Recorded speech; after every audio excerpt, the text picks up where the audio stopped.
Kumusta? Handa na ba ang organization ninyo para sa next level ng productivity?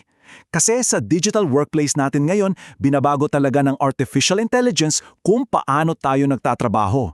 Sa session na to, titignan natin ng malaliman yung mga bagong AI capabilities ng Microsoft 365. Pag-uusapan natin ng Copilot at ang mga agents. Super importante nito para sa mga IT professional at admin na gustong maintindihan kung paano ba talaga i-manage ang mga bago at powerful na tools na ito. So eto yung magiging journey natin for today. Magsisimula tayo sa role ng AI sa workplace, tapos mag-deep dive tayo sa architecture ng Copilot. Susunod, alamin natin kung ano ba talaga yung mga AI agents. Pagkatapos, ikukumpara natin silang dalawa. Titingnan din natin yung planning at deployment at syempre, tatapusin natin sa mga real-world use cases para makita ninyo kung paano ito gamitin sa totoong buhay. Let's begin! Okay, first things first. Artificial intelligence is the new reality of productivity. Hindi na to a nice to have, ito na yung present and future. Pinabago nito kung paano tayo gumagawa, kung paano tayo nagko-collaborate, at kung paano natin minamanage yung napakaraming informasyon. At sa gitna ng transformation na to, may dalawang key players, ang Microsoft 365 Copilot at ang mga AI agents. Sila ang magiging bida sa ating talakayan ngayon. So ano nga ba exactly ang Microsoft 365 Copilot? Well, isa siyang generative AI assistant na naka-embed mismo sa mga M365 apps na araw-araw na nating ginagamit, Word, Excel, Teams, Outlook, you name it. Ang pinaka-importante dito at kailangan nating tandaan ay hindi ito katulad ng mga publicly available AI tools. Ang Copilot ay securely na gumagamit ng data ng inyong organization. Paano? Kasi yung access niya ay nakabase sa existing permissions ng isang user. Ibig sabihin, kung hindi mo kayang makita ang isang file, well, hindi rin yan makikita ng Copilot mo. Dahil dyan, yung tulong na binibigay niya ay hindi lang basta intelligent, kundi context-aware at, higit sa lahat, secure. Ngayon, silipin natin yung nasa likod ng teknolohiya. Let's go inside Microsoft 365 Copilot. Para ma-manage natin to ng maayos, super crucial na maintindihan natin yung architecture sa likod nito. Ito yung magbibigay sa atin ng clarity kung paano ba talaga siya nag-iisip at gumagana, at kung paano natin to makokontrol bilang mga admin. Isipin natin yung architecture ng Copilot na parang isang high-performing team. Una, andyan yung Microsoft 365 apps. Ito yung user interface, yung workplace kung saan tayo nagtatrabaho. Pangalawa, yung Microsoft Graph plus Work IQ. Ito yung shared brain ng buong team. Alam niya lahat ng data, sino ang kakolaborate nino at anong mga files ang konektado sa isa't isa. Pangatlo, yung Copilot Orchestration Service. Ito yung team leader or yung engine room. Siya yung tumatanggap ng request mo at nagmamanage ng buong proseso. At pang-apat, andyan yung Large Language Models o LLMs. Sila yung mga experts sa team na gumagawa ng actual reasoning at bumubuo ng sagot. Lahat sila nagtutulungan para mag-deliver ng intelligent assistance. So paano gumagalaw itong team leader o yung orchestration service? May 5 hakbang. Step 1, prompt intake. Kinukuha nito yung request mo, yung tanong mo mula sa M365 app. Step 2, evaluation. Tinitingnan niya kung anong impormasyon at anong tools ang kailangan para masagot ka. Step 3, enrichment. Dito nangyayari yung magic. Kinukuha ng Copilot yung context mula sa emails mo, sa chats, sa documents, gamit ang Microsoft Graph. Ito yung tinatawag nating grounding. Tinitiyak nito na ang sagot ng AI ay nakabase sa data ng inyong organization, hindi sa kung ano-anong impormasyon lang sa internet. Step 4, execution. Yung grounded prompt na to ipapasa na sa LLM. At finally, Step 5, formatting. Ayusin ng service yung sagot ng LLM, dadaan to sa mga security and compliance checks bago ito ibalik sa app para sa'yo.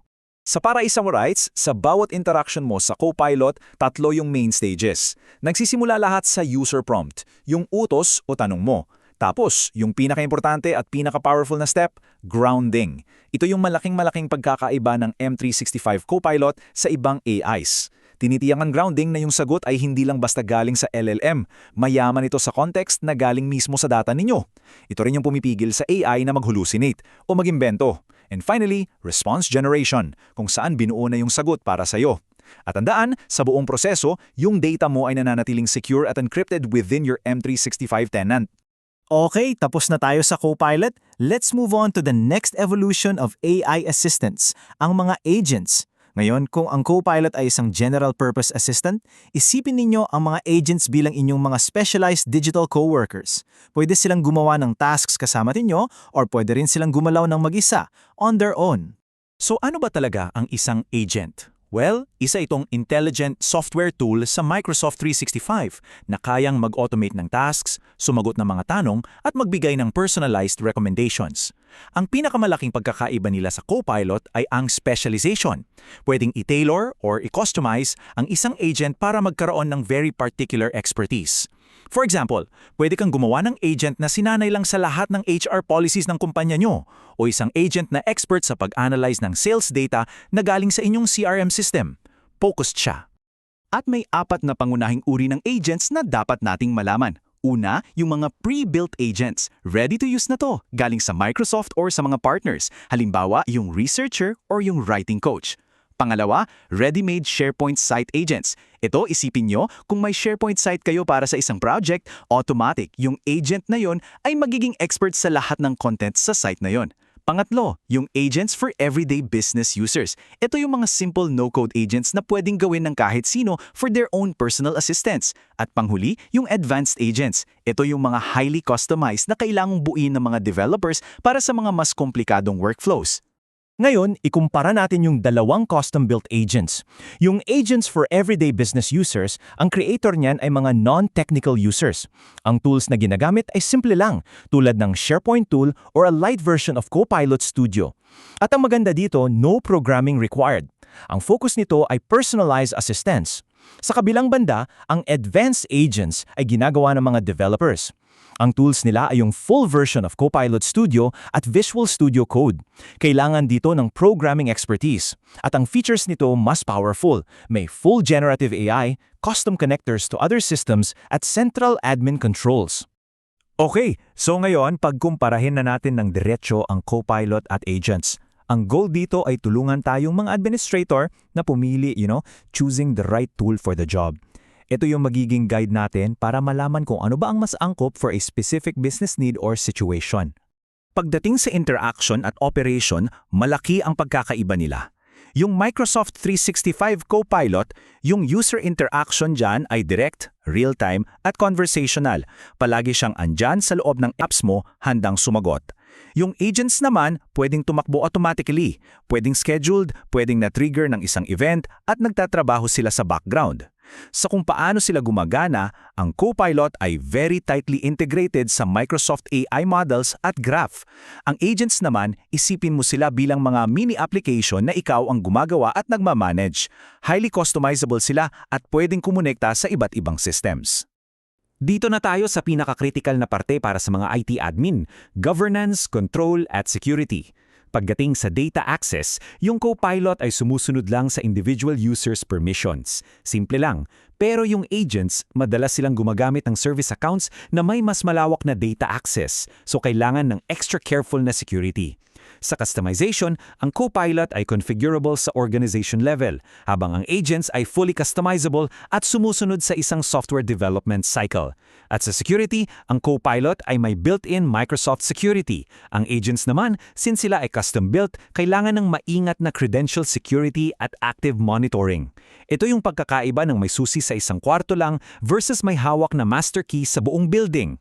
Alright, mula sa theory, let's now move on sa practical guide. Ito na yung ating administrator's playbook. Pag-uusapan natin ngayon kung paano magplano, mag-govern at mag-deploy ng mga AI tools na ito sa isang paraan na responsable, secure at syempre, efektibo. Bago tayo mag-rollout, may 4 na key governance controls na kailangan nating i-consider. Una, feature control. Sino ang pwedeng gumamit nito? Pwede itong tenant-wide o pwede ring granular, para lang sa isang specific group or app. Pangalawa, data governance. Anong data ang pwede niyang ma-access? Mahalaga na maklasify natin ang mga sensitive data para maiwasan yung accidental exposure. Pangatlo, usage auditing.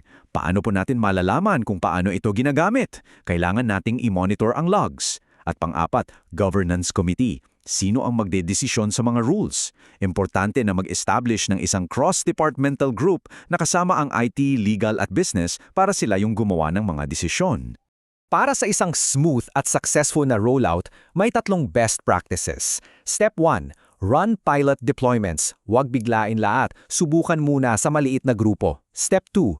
Create training and adoption plans. At tandaan, ang pinaka-importanting training ay hindi yung how, hindi yung kung anong button ng pipindutin. Ang pinakamahalaga ay yung when and why.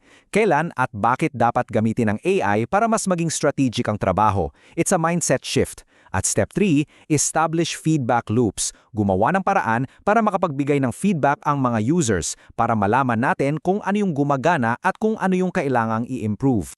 At para tulungan tayo, may 2 essential admin tools na available. Una, yung M365 Copilot Adoption Site. Isipin nyo to as your one-stop shop. Nandyan lahat ng guides para sa licensing, pag-prepare ng environment at user engagement. Pangalawa, yung Agent 365. Ito naman yung inyong single dashboard or control panel sa admin center para i-manage, i-monitor at i-govern lahat ng AI agents sa inyong organization. Okay, now let's bring the technology to life. Pag-usapan natin yung mga real-world use cases. Ito yung mga practical examples na magpapakita kung paano talaga pwedeng gamitin ang Copilot and agents para mag-solve ng mga tunay na business problems sa iba't ibang departamento. So, kailan ba natin dapat gamitin ang Microsoft 365 Copilot? Perfect ito sa drafting content. Halimbawa, paggawa ng first draft ng isang report sa Word o isang email sa Outlook. Magaling din ito sa summarizing information. Kunin yung recap ng isang mahabang meeting sa Teams o isang mahabang email thread sa Outlook. Sa Excel, pwede itong gamitin for data exploration, mag-analyze ng data at gumawa ng charts gamit lang ang natural language. At para sa knowledge search, pwedeng magtanong sa Copilot chat para maghanap ng impormasyon across your entire tenant. At kailan naman papasok ang isang AI agent? Para sa knowledge discovery, pwede nating gamitin yung pre-built researcher agent. Para sa data analysis, andyan yung analyst agent. Para sa mga common tasks, andyan yung writing coach or career coach. Pero yung tunay na power nito ay nasa specific workflows. Isipin nyo ang proseso ng pag-file ng expense report. Pwedeng gumawa ng custom agent na kukuha ng picture ng resibo. Pupunan yung form, ipapadala ito for approval at ino-notify ka kapag approved na. Lahat yun automated. So, heto na yung ating ultimate guide. Kung yung task mo ay unplanned, one-off at kailangan mo ng tulong ngayon na sa loob ng isang M365 app, gamitin mo ang Copilot. Kung ito ay isang common, repetitive request, tulad ng tanong tungkol sa HR policy, isang pre-built agent ang solusyon. Kung ito ay isang department-specific Q&A, isang agent by business user na no-code ang paraan. Kung kailangan mong i-automate ang content governance sa isang SharePoint site, gamitin ang SharePoint agent. At kung ang kailangan mo ay isang complex, multi-system process, dyan napapasok ang isang custom advanced agent. At bilang pagtatapos, iiwan ko kayo ng isang tanong para pag-isipan. Habang ang AI ay unti-unti nang nagiging digital coworker natin, paano ninyo muling bibigyan ng kahulugan? Paano ninyo i-redefine ang inyong mga pinakamahalagang gawain, yung inyong most high-value work? Isang mahalagang bagay na dapat nating pagnilayan habang pumasok tayo sa bagong panahon na ito ng trabaho. Follow DX Labs for more.